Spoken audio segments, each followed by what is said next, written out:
তো ভিউয়ার্স, আসসালামু আলাইকুম রহমতুল্লাহি ওবারাকাতু।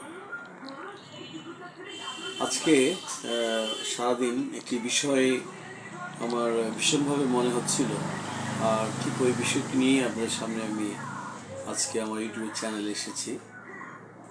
সেটি হলো, পৃথিবীতে এবং আমাদের সমাজে আশেপাশে অনেক মানুষ এমন থাকে বা এমন আছে যে যারা অন্যায়ভাবে আরেকজনের অর্থ সম্পদ নিজের মনে করে এবং কুক্ষিগত করে নেয়, নিজের করে নেয়।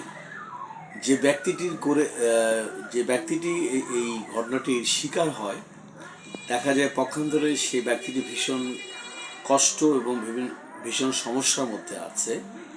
তথাপি ওই সমস্ত মানুষ ওই বিষয়গুলোকে কোনো গ্রাহ্য না করে অন্যায়ভাবে টাকা পয়সা, জমি, সম্পদ, বাড়ি ইত্যাদি তাদের কাছ থেকে হরণ করে নেয়। আসলে এটি সম্পূর্ণভাবে একটি গর্হিত কাজ। আমরা মুসলমান, আমরা বিশ্বাস করি দোজখ এবং বেহেশত। দুনিয়াতে ভালো কাজ করলে আগামীতে আমরা যখন এই পৃথিবীর নশ্বর পৃথিবী ছেড়ে যখন চলে যাব, ঠিক তখন আমাদের ফয়সালা হয়ে যাবে যে আমরা জান্নাতি না বেহেশতি না দোজখী। তো তাই সবাইকে উদাত্ত আহ্বান আমি জানাবো যে আমরা সমাজে এরকম চরিত্রের, এরকম মনের কোনো মেয়ে মানুষ অথবা কোনো ছেলে মানুষ, যে মানুষই হই না কেন, আমরা সঠিক আচরণ এবং ভালো আচরণটুকুই, ভালো ব্যবহারটুকুই করব।